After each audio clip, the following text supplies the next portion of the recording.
مرحبا بكم في نهار جديد في فيديو جديد.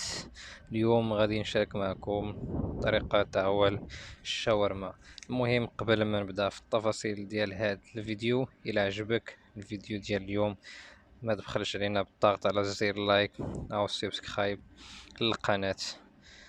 ولا كانت هذه اول مرة كتتابع فيها القناة، شاركها مع الاصدقاء ديالك والاصحاب ديالك. المهم دابا غادي نبداو في التفاصيل ديال هاد المكونات اللي غادي نحتاجو: الزيت و 250 غرام ديال الدقيق، وغادي نحتاجو 2 معالق ديال النيدو والقشور ديال البرتقال. هادو بالنسبه للعجينه ديالنا. وبالنسبه للسلطه ديال الشاورما ديالنا غادي نحتاجو ليها الخس والخيار، وغادي نحتاجو خيزو. وبالنسبه للدجاج غادي نحتاجو له البصله ومطيشه وعصير ديال الليمون. المهم دابا غادي نبداو نحضروا في العجينه ديالنا او الخبز السوري.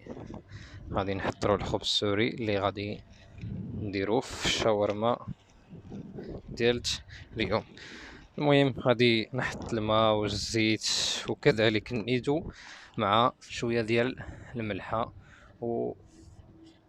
والدقيق ونعجمهم كاملين. ومن بعد ضروري العجينه تكون طريه، ما تكونش قاصحه بزاف، ونقادها كويرات ومن بعد نخليها باش ترتاح. المهم دابا غادي نتبلو الدجاج ديالنا. غادي نحطو عليه شويه ديال الكمون، شويه ديال الفلفل الاسود وشويه ديال الملحه، وغادي نحطو عليه كذلك شويه ديال سكنجبير مطحون، ونحطو عليه شويه ديال الثومه مطحونه. المهم دابا نجيبو الحكاكه ونحكو مطيشه والبصله وتا هما نحطوهم مع الدجاج، ونحطيو عليه شويه ديال الزيت الزيتون ونخليوه باش يشرب ديك التتبيله هادي وندخلوه للثلاجه.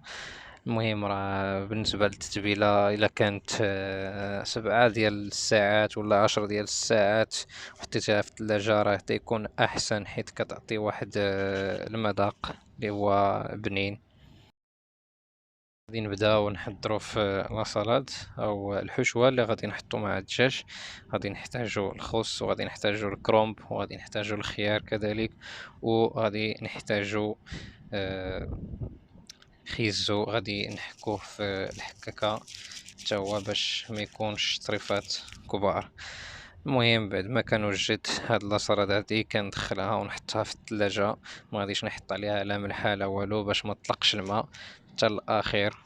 مني غادي نعمر الحشوه او الشاورما ديالي ديك الساعتين غادي نحط عليها شويه ديال الملحه.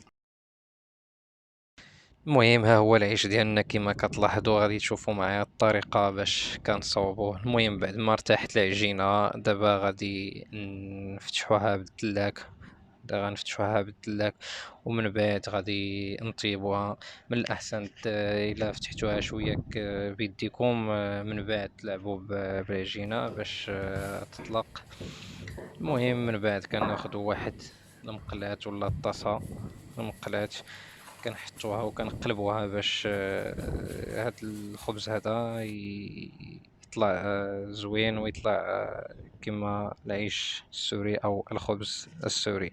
والدجاج دابا ديالنا غادي نشغلو على المقلاة او التيفال ونخليوها تسخن، ومن بعد نطيبو الدجاج نطيبوه ونخليوه حتى ياخد اللون الذهبي، ومن بعد غادي نمشيو للمرحلة النهائية.